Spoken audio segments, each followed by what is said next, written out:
Hello there and a very warm welcome to Donington Park for coverage of the 750 Motor Club's Championship Finals Day, taking place on the full 2.5 mile Grand Prix circuit. The likes of Paul Smith, Matt Rosier, Robin Gearing, Patrick Fletcher and Ian Alley have already secured their crowns, but in this final meeting of the season we will see 7 more titles decided. Sports cars and saloons, MX-5s and M3s all feature in the 12 races that we have coming up for you today.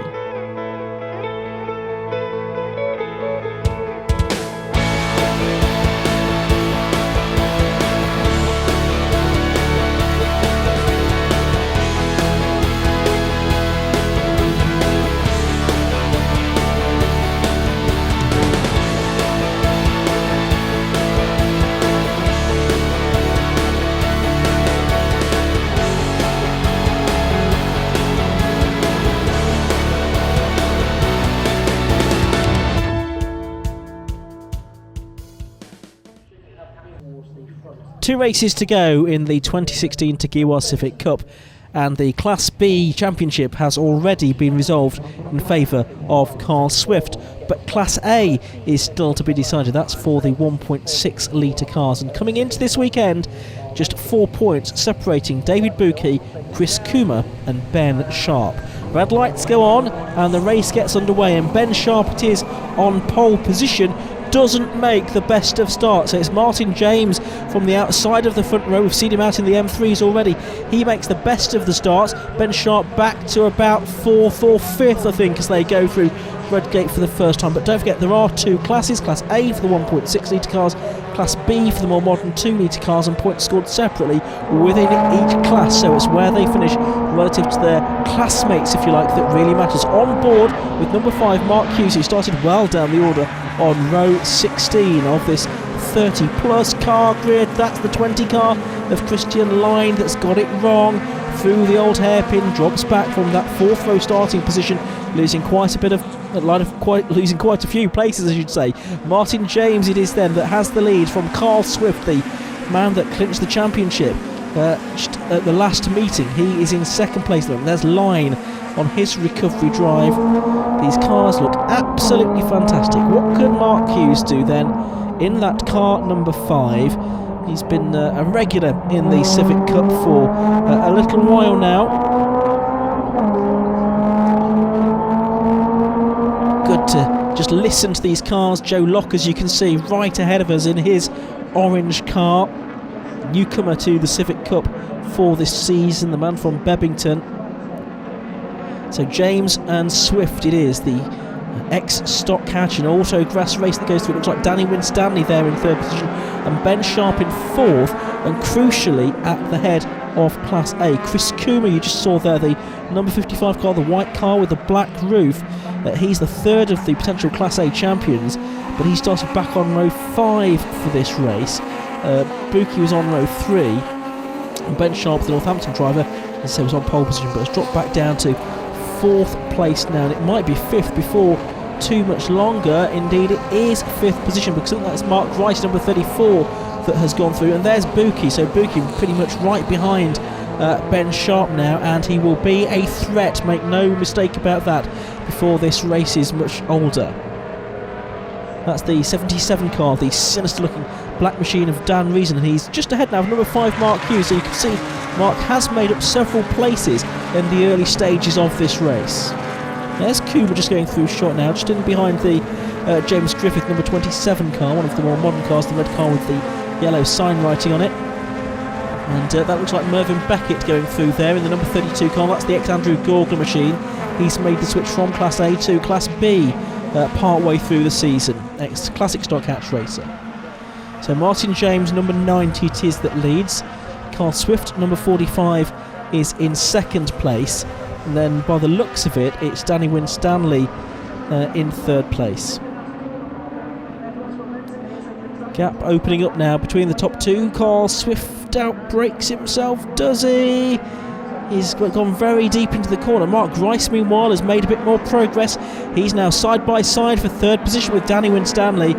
Winstanley, having won lots of Civic races in the past, he's won races in TVRs as well, doing a lot in Caterham 7s at the moment as well in the CSCC Magnificent 7 series. Here's Hughes, our onboard camera car, making his way around the Melbourne hairpin, so he's a little bit behind the leaders, probably around about 300 yards or so at the moment.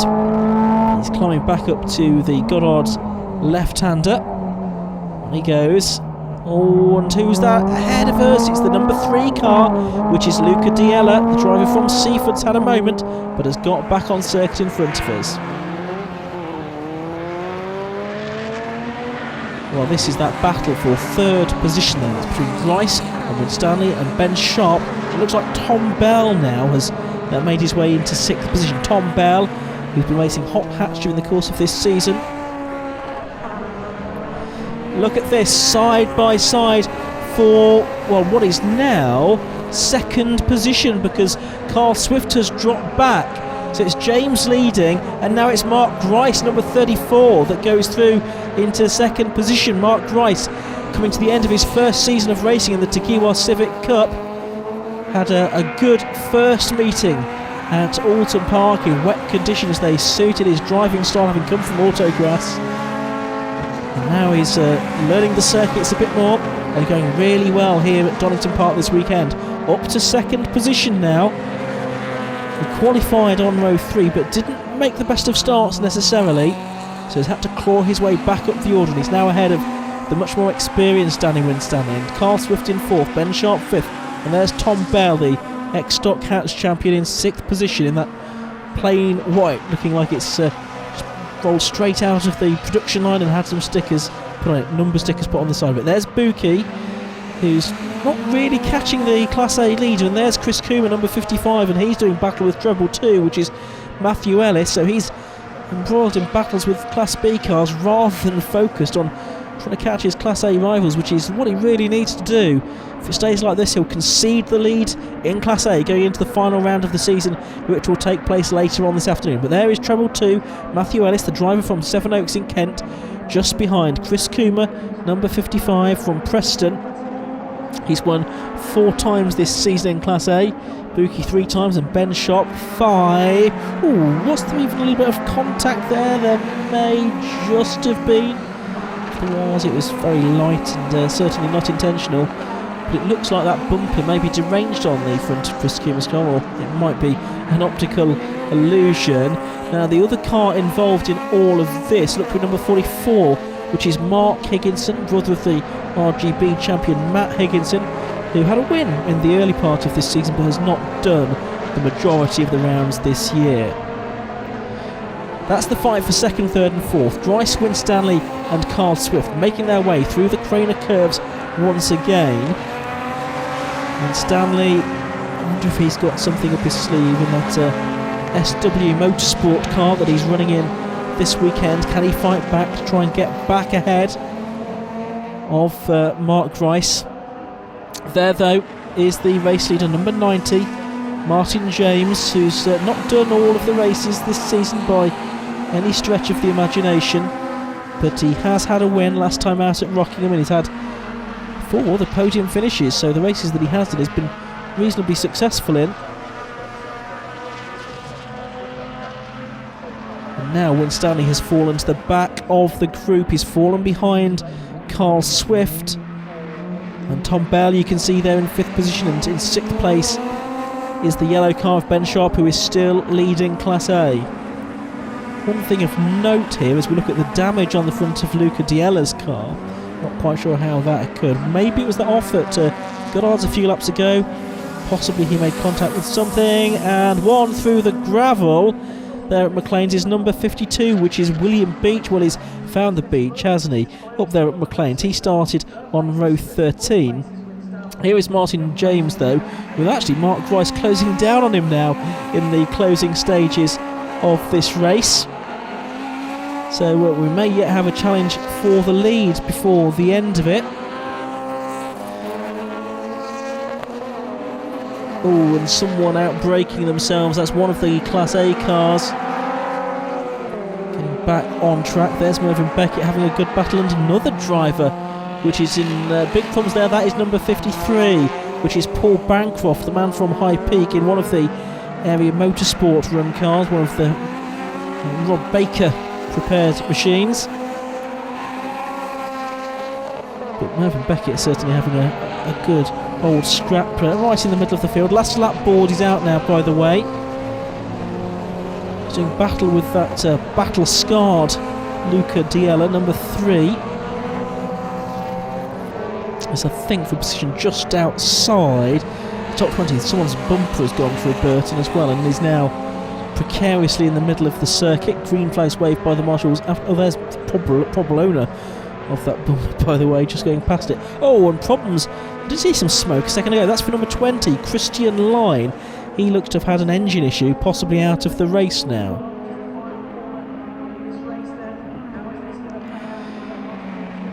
Into the final couple of corners they go, and it is, I think, going to be Martin James that goes through to take the checkered flag. Yes, he does, but not by very much in the end from Mark Grice. He takes second, and there is the... Oh, is this a problem? No, I don't think it is a problem for Ben Sharp. He wins Class A. But the reason that Ben Sharp was doing that was to make up a place on the reverse grid for race 2. Very canny driving from Ben Sharp. But Martin James it was that took the win. He got the fastest lap as well, a 1 minute 50.93, average of just over 80 miles an hour. Grice second, Swift third, Winstanley fourth. Class A winner, well, that was indeed Ben Sharp from David Buki, and Chris Coomer in 11th position, so he just misses out on that top 10 bubble, pipped at the post by Mark Higginson. David Vincent 12th, Tim Evans 13th, he's been a winner this season. John Peerless and Simon Weiss round out the top 15. A great way to start the day with a win. Oh, that was absolutely brilliant. Had a fantastic few races with Carl at the beginning, and that was really what I set out to do this weekend, was have a good race in the dry with Carl, and he drove absolutely fantastic. So much pressure, so fair. It was really good, really, really good. He tried a move, it went a little bit wrong, didn't it? Knocked up. Did he? Yeah. Oh, right, okay. I didn't realise. But he caught up so quickly again. Unfortunately, my steering wheel folded in half halfway through the race. Wow. Yeah, not had that one before, so it's interesting. Well, you took it in your stride and you pick up the win. It's great. It's such a good win. Thank you. Well done, Martin. Good luck for race number 2. Let's have a quick chat as well with Mark Grice as well. Mark, pop in here if you wouldn't mind. Second place, and I think you had to work for that one, didn't you? Yeah, I certainly did. Danny Winstanley, I think it was, has come into this weekend, and he was always quick last year in the Civic Cup from me watching it.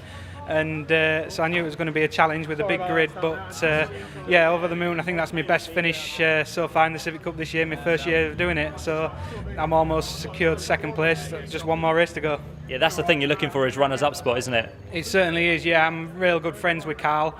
We did autograss racing together, so to come into this, and he's helped me through this, so to get second would be for him as well. Good stuff, well done to you, Mark Grice, and third place, Carl Swift. Come here, Carl, have a quick chat with us. You tried for it, you went for that lead, didn't you? But you made a slight mistake at Melbourne Hairpin. Yeah, cracking race. I was struggling locking up into Melbourne Hairpin every time. I think it's a bit over-braked on front. I'm trying to put some more rear in it, but what a race. Had a battle with first, second, third and fourth. It's always eventful in Civic Cup, that's why we love it. Race 2 to come, last one of the season. What are you going to go for? I'll go for a win. Everyone's going for the win.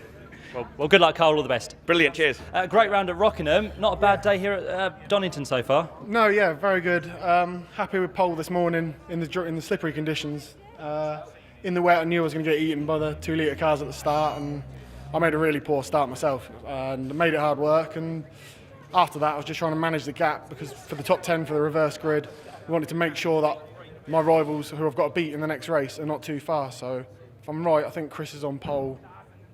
I think Buki's second, and I'm third and fourth. So it's going to be neck and neck, and whoever wins the next one wins the title. So.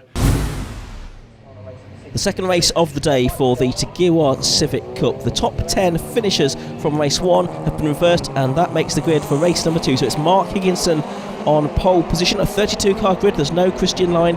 He had problems in the first race, but it's a great start by David Buki there on the outside of the front row of the grid, and he's going to sweep around the outside at Redgate Corner to take the lead.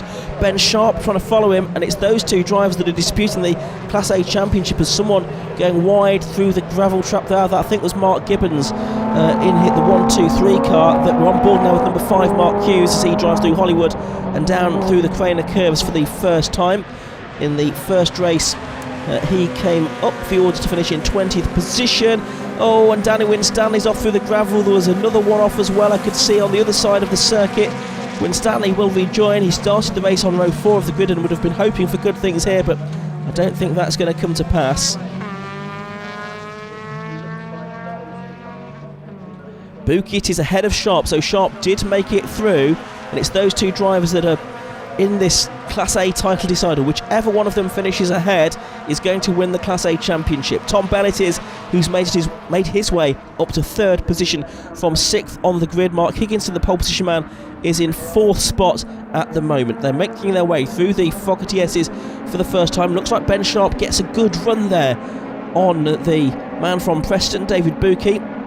And the Northampton man trying to find a gap on the inside, but Buki just moving across to close the door on Ben Sharp, which is absolutely right, but makes a bit of a mistake there. Sharp tries to get alongside him on the exit of the corner. Tom Bell is going to try and make it 3 wide and go down the inside of both of them, I think, as they go into Goddard. He's certainly alongside Ben Sharp. He's still behind Buki, but it looks like Tom Bell, who's in a different class, is in between them. He's through into 2nd place now, and that is just what Ben Sharp didn't want. Separate points from the classes A and B cars. Oh, and 2 getting together there, a Class A car and a Class B. And a bit of damage there to the front of that car, with the bumper now partially hanging off. There's the 45 car of Carl Swift, the man that's already wrapped up the Class B championship this year. Just now ahead of Mark Higginson. Great sight these Civics make. So it's Buki leading, Tom Bell 2nd, Ben Sharp in 3rd position. Past where Starkey's Bridge used to stand and up towards the left-hander at Schwantz Curve, now towards McLean's, the right-hander, about halfway around the lap. Ben Sharp, the man from Northampton, will be desperate to get ahead of Tom Bell here, because he needs to get on terms with David Buki. He needs to be able to take the fight to him. He can't do that just at the moment. There's Martin James, who was our winner, of course, in race 1. That meant that he started 10th on the grid in this one, so work for him to do. Top 5 cars making something of a break as they head down towards the Fogarty S's once again, named for the former World Superbike champion Carl Fogarty. So it's Buki with Bell alongside him now. A very different line taken by Buki on this lap, you'll notice, without Sharp trying to get up his inside. Sharp does get up the inside, though, of Tom Bell. Now, can he hold on to this? Can he hold on to 2nd position? Into the braking area for Goddard. It looks like Bell has got his nose back in front of Mark Grice, I think that is, sticking his nose up the inside as well. And it's now 2 cars between the 2 Class A front runners, because Mark Grice goes through to 3rd position as well. Buki still leads. It's Bell 2nd, Grice 3rd, 4th now is Ben Sharp. Not what he wanted at all. And the red lights go on. The race is being stopped. Now, why is this, I wonder? Now there's 2 cars off there. That's on the exhibition straight, so that's a very strange place to go off. Let's have a look then at what's gone on right in the background. You can see that's Joe Locke. Oh, he's been into the barrier, he's bounced off it. Danny Winstanley was the other driver involved, and he was, I think, probably going to escape that until Locke bounced back across his path. So that's quite a nasty impact there. I think that'll be into concrete barriers for Joe Locke. And he spins, and yes, that's when he collects Winstanley. Restarted race then from a new grid. No Winstanley, no Locke, no Anthony Turner, and no Carl Swift either. So the reigning champion, or the new champion I should say, having to sit this one out. Still though, Class A to be decided. And it's Buki that leads, from Bell in 2nd, Sharp in 3rd position, and everybody else trying to be 4th as they head through Redgate Corner for the first time. And now down through Hollywood they go. So does this new start give new hope to Ben Sharp, who wonder? He'd just lost 3rd position overall to Mark Grice at the initial start. So he's effectively gained 1 place back, because the grid went back to the order at the end of lap 1. So that's maybe a slight reprieve for him, but he needs to find a way past Tom Bell, and then he needs to take the fight to David Buki, who's still leading this race in his 1.6 litre Class A car. We've seen at some circuits the 1.6 cars with their different weight limits are a match for the 2 litre machines, the more modern cars. And next season they'll all be competing for the same pot effectively. But this year still divided into the 2 classes. Oh, and is that dust or cement dust, or has someone gone off? Just wondering if that's cement dust. Possibly there was something that was put down on the circuit which may have caused the original incident before the red flag. I don't know, just speculating there. Buki it is that still leads from Bell and Sharp again is going to lose a place to Grice here, I think. Grice down the inside as they go into the hairpin. Sharp taking the outside line, a different line. It's getting very busy there because Martin James is involved in that as well, I think, now. Everyone making their way through Melbourne. There's the number 10 car, which is Oliver Barsby. Black and green machine looking very smart indeed, and it's 3 abreast through Goddard for 3rd place. It's Buki from Bell, but then who's 3rd? Oh, and someone going off. I think that's John Peerless that is on the national circuit briefly. Another car involved too, I think was David Vincent. We go on board with Vincent now. Yes, he's had a biff, and that's turned him around. Now, who that biff was from, I'm not quite sure, but the other car that went wide was John Peerless, but there was plenty of other cars on the scene there, and Vincent having to wait for a gap in the traffic. On board with Mark Hughes here.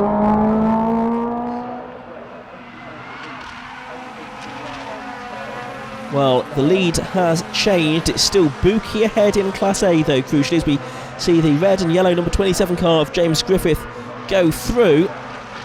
Yellow flags are waving with a car being recovered a little bit further around the lap. There you can see the snatch vehicle just catching the number 2 car of Matthew Bolton, so he's had an off or maybe a mechanical issue that's required him to be recovered down there at the Fogarty now. So this is Buki. He is leading Class A. He's 3rd overall at the moment, but crucially he's ahead still of Ben Sharp, who is a couple of places further back in 5th position. And that is what matters here. It's the Class A battle that's on a knife edge, really. The race being led by number 34, Mark Grice. Now, I suspect this probably means he's done enough to wrap up Class B, or 2nd place, I should say, within Class B, where the battle was between himself and James Griffith, who's a few places further back coming into this weekend. Mark Grice now making his way through Redgate for the final time. Now, Mark has not had a win this season. He's had 5 podiums, 2 seconds and 3 third places though, and it would be a nice way for him to go out with a win on his last race of his debut season in the TEGIWA Civic Cup. He's leading. Mark Higginson, who had a win at Alton Park, is in 2nd place. Meanwhile, as far as the Class A Championship is concerned, well, it looks like it's going to go the way of David Buki, doesn't it? Because there he is in the background. Ben Sharp just hasn't been able to really take the fight to him in this restarted race. It's been Class B cars between them. It's Tom Bell there between them at the moment. I'm sure Sharp has done everything he possibly can, but Buki, I think it is, that's going to prevail. Had the advantage with that reverse grid, of course, starting on the front row. Grice then leading Higginson as they head down towards the Fogarty S's for the final time, just looking in the background, making sure there's no problems for David Buki. I see that Ben Sharp is wheel to wheel with James Griffith at the moment, trying to cling on to his position, ready to capitalise if something goes on wrong for David Buki in the final couple of corners, but it is now just 2 corners.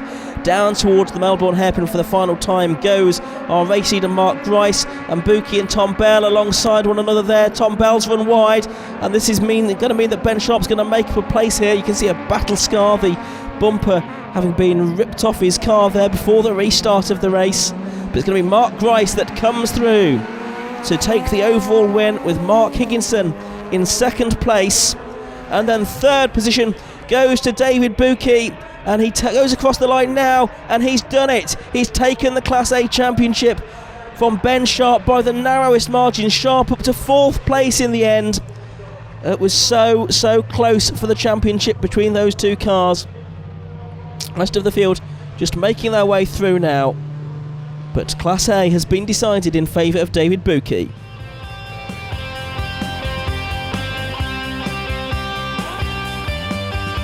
Confirmation of those results then, Mark Grice getting the win by 1.2 seconds from Mark Higginson. The gap between Buki and Ben Sharp was just 0.8 of a second, so Buki won the championship by 0.8 of a second effectively. Third place within Class A went the way of Chris Coomer. Further down the order, Mark Hughes, another good drive from him, another 9 places made up. He finished 11th ahead of Andrew Gorgler, William Beach, Matthew Ellis and Mark Gibbons after his off at the first corner.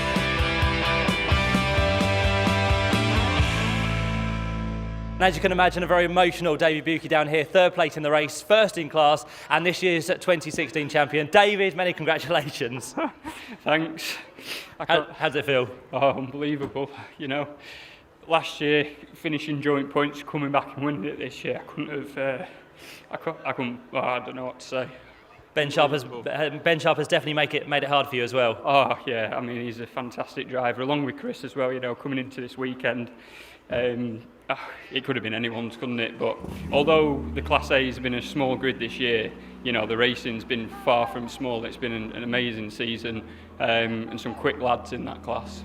It has definitely been top quality. What was going through your mind in that final race? You know what you got to do, and you know things can go wrong. Well, when the red flag came out, I thought, oh no, here goes, we're going to get re-gridded.